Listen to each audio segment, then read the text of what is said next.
Fala pessoal, tudo bem? Rogério da Prosperité. Hoje 2 de novembro, feriado, né? Finalzinho de tarde, muito frio, garoando lá fora. Não deu para fazer muita coisa, não deu para aproveitar o dia para correr um pouquinho, para jogar. Infelizmente, hoje foi dentro de casa mesmo, né? Mas não foi ruim. Durante o dia de hoje, eu pensei um pouco que até hoje, até esse momento, nós nunca fizemos um vídeo para explicar para vocês a questão ou o conceito das nossas carteiras de investimento aqui na Prosperité, né? Então eu resolvi fazer esse vídeo para falar um pouquinho sobre elas e passar algumas informações que eu acho bastante interessantes. Acho que é bem legal vocês ficarem por dentro aí como é que funciona. Então vamos lá.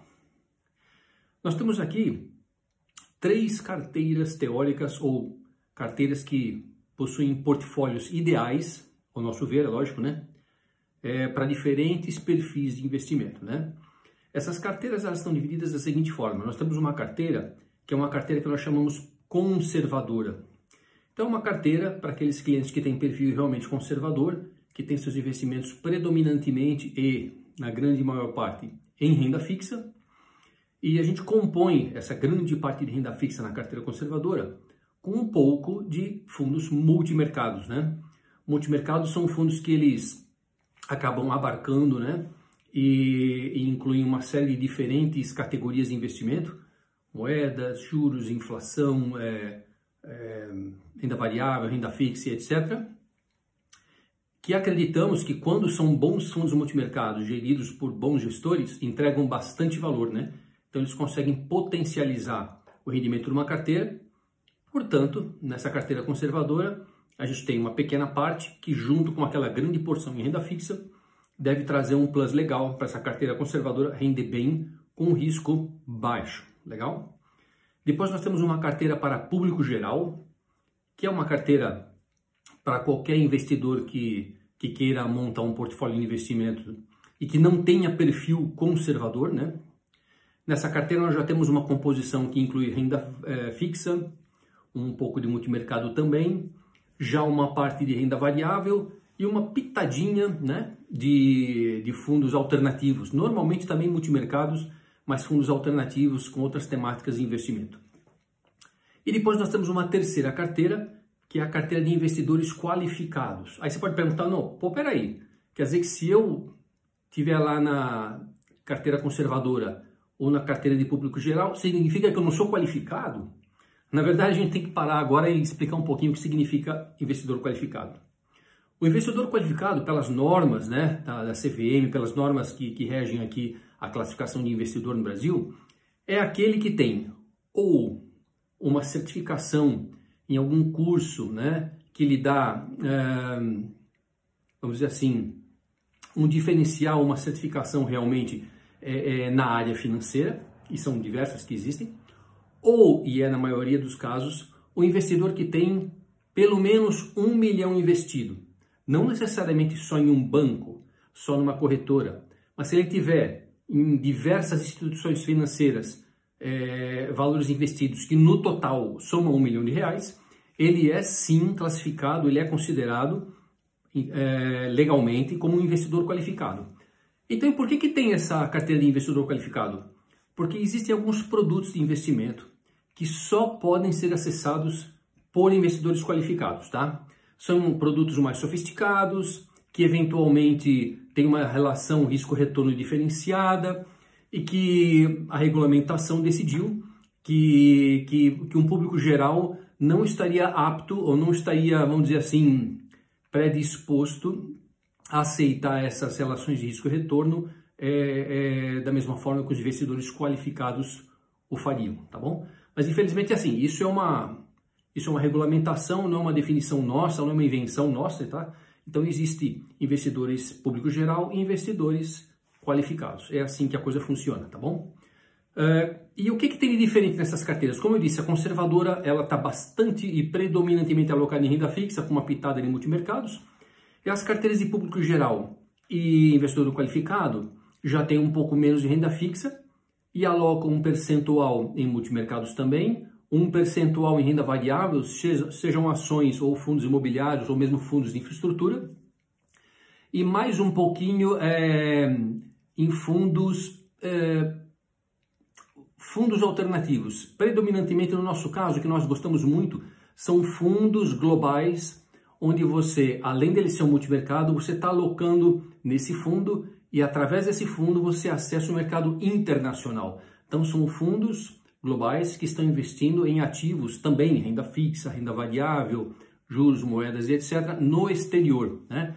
E por que isso? Porque eu acho que é importante a gente ter uma parte do nosso portfólio dolarizado e não simplesmente moeda dólar, mas em ativos dolarizados, né?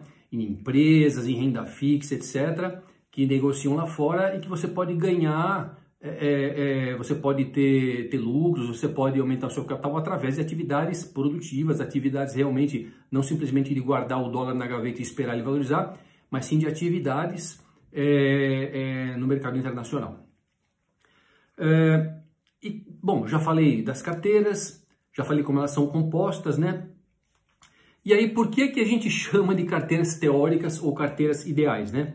Porque, na verdade, isso pode ser uma surpresa para vocês, a grande maioria dos nossos clientes, eu vou chutar aqui perto de 90%, não tem seus investimentos conosco 100% alocados conforme essas carteiras que eu acabei de mencionar para vocês, tá?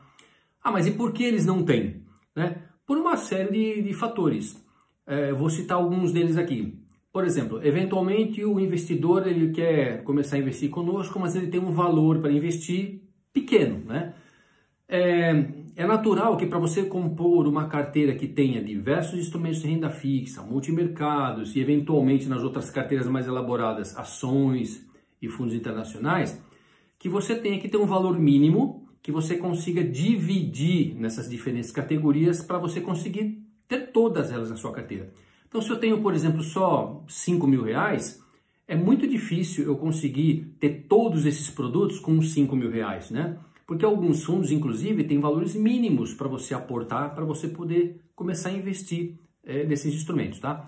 Então, o primeiro fator pelo qual muitos investidores não têm essas carteiras teóricas na íntegra, montadas teoricamente como foram, é porque eles não têm um capital mínimo suficiente para compor a carteira toda, tá? Além disso, nós temos muitos clientes que vieram para nós, oriundos de outros escritórios, atendidos por outros assessores, né? Que no momento de formar a carteira desses clientes, acabaram incluindo produtos com baixa liquidez. O que eu quero dizer com isso? Nós temos, por exemplo, operações estruturadas, instrumentos estruturados como COIs, como FENSES, como Rubi e etc., que quando você investe nessas operações estruturadas, o teu capital fica lá preso até a data de vencimento dessas operações. Às vezes por 2 anos, por 3 anos, em alguns casos até por 5 anos, né? Então, quando esses clientes chegam até nós, mesmo quando você olha a carteira deles e fala, não gosto desse produto, você não consegue desmontar aquela operação. Tem que carregar até o vencimento. Então, você acaba ficando com esses produtos e uma parte menor da carteira do cliente, quando possível, você aloca nos produtos que a gente tem na nossa carteira, tá? E aí fica esperando a data de vencimento das outras aplicações para poder, quando vencem, realocá-las de acordo com a carteira, tá? Nós também temos clientes que, apesar, por exemplo, de ter um capital que seria suficiente para montar a carteira inteira, ele tem necessidade de liquidez curta, né? Então, veja bem, olha, eu tenho esse montante aqui, 200, 300 mil ou mais, mas eu preciso desse dinheiro sempre até no máximo 30 dias. Bom, quando você fala que você precisa dos recursos, eventualmente vai precisar dos recursos num prazo de 30 dias, é muito difícil você falar assim, não, vamos colocar uma parte em ações. Porque a gente não investe em ações para ganhar dinheiro e sair em 30 dias. Quando você investe em ações, você está comprando uma tese, você vira sócio daquela empresa, né? E existe um tempo de maturação para que a empresa cresça, para que ela aumente os seus resultados, para que as ações se valorizem. Então a gente nunca investe em curtíssimo prazo em ações, né? Aí nós preferimos a renda fixa. E mesmo em renda fixa, existem alguns instrumentos de crédito privado onde às vezes você tem vencimentos até 30 dias, mas às vezes você tem fundos mais elaborados que requerem 60, 90 dias de prazo para você poder aplicá-los. Então, quando você tem uma liquidez muito curta, você tem uma limitação de compor um portfólio mais completo, porque poucos instrumentos predominantemente renda fixa, é que vão oferecer para você a possibilidade de ter os recursos disponíveis a curtíssimo prazo, tá? Outras questões, por que clientes não têm a carteira teórica na sua íntegra? Por questões de preferência pessoal. Tem clientes extremamente conservadores que falam, olha, eu quero investir, você pode ver aqui os melhores instrumentos, os melhores rendimentos em renda fixa, eu não quero saber de outra coisa. Então a gente acaba limitando a carteira do cliente a instrumentos de renda fixa. Portanto, de novo, não temos a carteira completa. E existe o oposto também. Existem clientes que dizem o seguinte, olha, eu sou arrojado, né? E eu quero investir todo esse dinheiro aqui em renda variável. Basicamente o que esse cliente tem. Quando ele é arrojado assim, ele até nem entra em fundos de ações que nós temos na nossa carteira teórica. Ele acaba querendo comprar ações diretamente, né? E aí nós ajudamos esses clientes a selecionar ações ou adequar o portfólio de ações que ele trouxe para nós administrarmos, né? De forma a ter ações que possam balancear uma parte de ações que forneçam bons dividendos mensais, que são aquelas empresas mais seguras, menos voláteis, e uma parte em empresas que têm potencial de valorização, potencial de crescimento para trazer valor a médio prazo, né? Então, esses clientes demandam um atendimento diferenciado e, de novo, não estão com a carteira teórica formada, tá bom?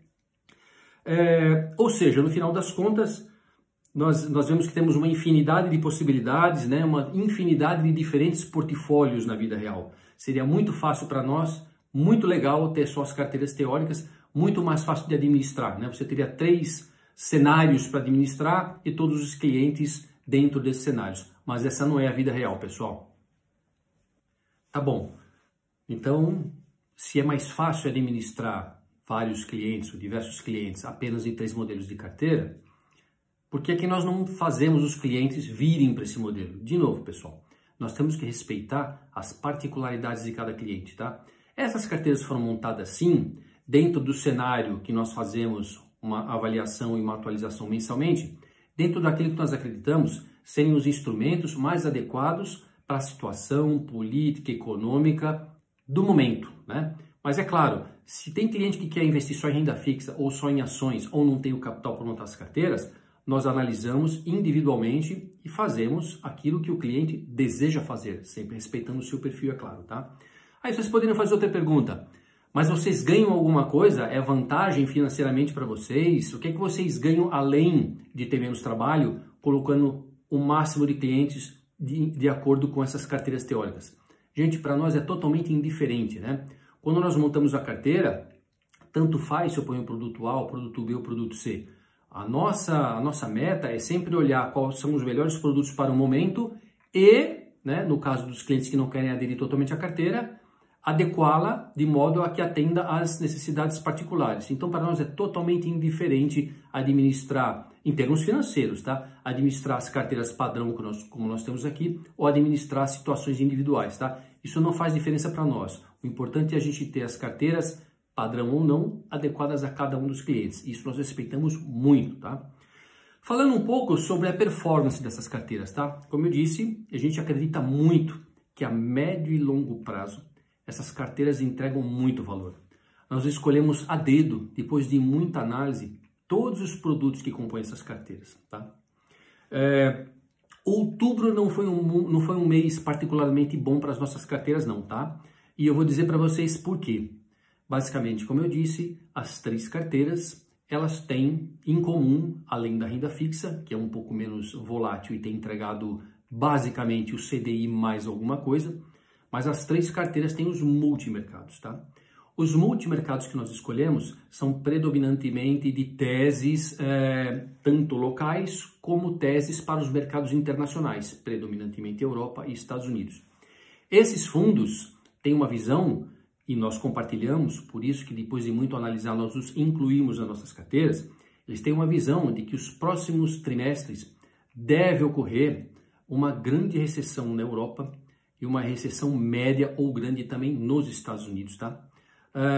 E eles montam todos os seus investimentos dentro do fundo multimercado para essa tese, né? Então, eventualmente, eles podem estar reduzindo ações ou trabalhando vendidos em ações, comprados em em juros e etc. Então, eles olham para o cenário, o que vai acontecer nos Estados Unidos? Vai aumentar a taxa de juros? A economia vai esfriar? As ações vão despencar? Como é que vai ficar a moeda? O dólar vai se valorizar perante as outras moedas? Como é que vão ficar os metais? E assim por diante, né? Então, eles montam uma tese com base no cenário que eles entendem ser o cenário que mais deve predominar e montam um portfólio do multimercado dessa forma, tá? Porém, em vários momentos, o mercado, ou seja, o comportamento do mercado versus essa tese que eles montaram, estão em defasagem, né? E outubro foi um mês caracteristicamente de defasagem, né? Em agosto e setembro, os multimercados renderam muito, né? Os multimercados que nós temos nas carteiras renderam de 2,5% até 5% no mês de setembro, comparado com um CDI de 1,07%, foi muito bom, foi no mínimo 225% do CDI os multimercados que nós temos na carteira, tá? Porém, em outubro, o mercado americano de ações recuperou uma parte das grandes perdas que eles tiveram no longo dos 3 meses anteriores, tá? E como eles recuperaram essas perdas, o comportamento dos ativos foi um pouco contrário à tese montada pelos fundos, né? Isso não nos preocupa muito e não nos faz, nesse momento, pensar em nenhum remanejamento de multimercados nos nossos fundos. Por quê? Porque no nosso entender e no entender de várias casas de análise, aliás, eu convido a todos vocês que receberam, nossos clientes que receberam por WhatsApp a nossa carta do mês de novembro, né, prospectando o que deve acontecer no próximo mês, nos próximos meses vindouros, dá uma olhada lá, que lá está muito bem detalhado qual é a tese que esses multimercados trabalham e o que nós acreditamos que vai acontecer, tá? Isso vai só abrir aqui umas aspasinhas para vocês perderem 5 minutinhos para ler a carta, que ela está bem legal, tá? Mas voltando aqui à questão das carteiras. Os multimercados, eles descasaram, ou seja, o mercado descasou com a tese dos multimercados nesse mês de outubro, né? E está muito claro para nós, muito claro mesmo, e para os gestores dos fundos que a gente investe também, de que isso é uma dicotomia, né? O mercado está negando uma realidade inquestionável de que sim, o Fed nos Estados Unidos continuará aumentando as taxas de juros até que a inflação converja para a meta. E falta muito para isso, falta muito para isso. Então o que vai acontecer é que tudo bem, em outubro os multimercados não foram bem, mas ao longo dos próximos meses eles retornarão a ter bons retornos, porque a realidade vai ter que convergir com os fundamentos, com o que está acontecendo no mundo, tá, gente? Isso tanto nos Estados Unidos como na Europa, onde a situação é até mais grave, porque lá você tem, além de uma inflação alta e de uma recessão econômica que já está começando a se acentuar, você tem, vamos dizer assim, os impactos da guerra entre Rússia e Ucrânia, que estão fazendo o custo da energia disparar nessas regiões, tá bom? E nós estamos apenas entrando no inverno. Imagina o pico do inverno com falta de energia, a comoção e os problemas que não vão surgir na Europa, gente. A coisa é muito séria lá. Mas enfim, no final das contas, o que nós acreditamos é que essas carteiras estão bem postadas, tá? Os números refletem isso, só para vocês terem uma ideia, ao longo dos últimos 12 meses, a carteira teórica rendeu 17,5%. Perdão, a carteira conservadora teórica, mas a carteira conservadora rendeu 17,5%, o que significa 150% do CDI. A carteira público geral, ela rendeu 21,14%, o equivalente a 187% do CDI. E a carteira para investidores qualificados, ela rendeu 23,7% ou 206% do CDI. Então, tanto a conservadora como a carteira público geral e a carteira para investidores qualificados apresentaram rendimentos bastante bons num período, não olhando para um mês, né? Porque a gente nunca deve investir olhando para um mês, principalmente em carteiras com instrumentos que não são de liquidez totalmente, né? De liquidez imediata, tá? A gente monta uma carteira olhando para um ano e meio, 2, 3, né? Então, em 12 meses, os rendimentos são bastante bons, bastante superiores a qualquer... Você pode falar do CDI, você pode falar do IPCA, de forma que elas estão garantindo o poder de compra e aumentando o seu poder de compra com um rendimento bastante superior a esses indicadores, tá? Então, assim, espero ter nesses minutos passado para vocês uma ideia geral de por que temos as carteiras, qual é a diferença entre cada uma delas, como elas funcionam, por que a maioria dos clientes não as tem nesse momento, né? E deixo aqui um convite para vocês. De novo, leiam a nossa carta do mês de novembro, que está bem bacana. E caso tenham interesse em conhecer um pouco mais sobre a carteira, as diferentes carteiras e queiram conversar sobre como investir nessas carteiras, falem com a gente aqui na Prosperité, tá bom? Eu desejo a todos vocês um bom final de feriado e mais 2 dias aí, né? Quinta e sexta pela frente. Um bom final de semana útil para nós, tá bom? Com frio, hein, gente? Nós vamos trabalhar mais 2 dias aí com frio, tá? Mas desejo a vocês um bom final, um bom resto de semana, tá bom? Grande abraço a todos vocês.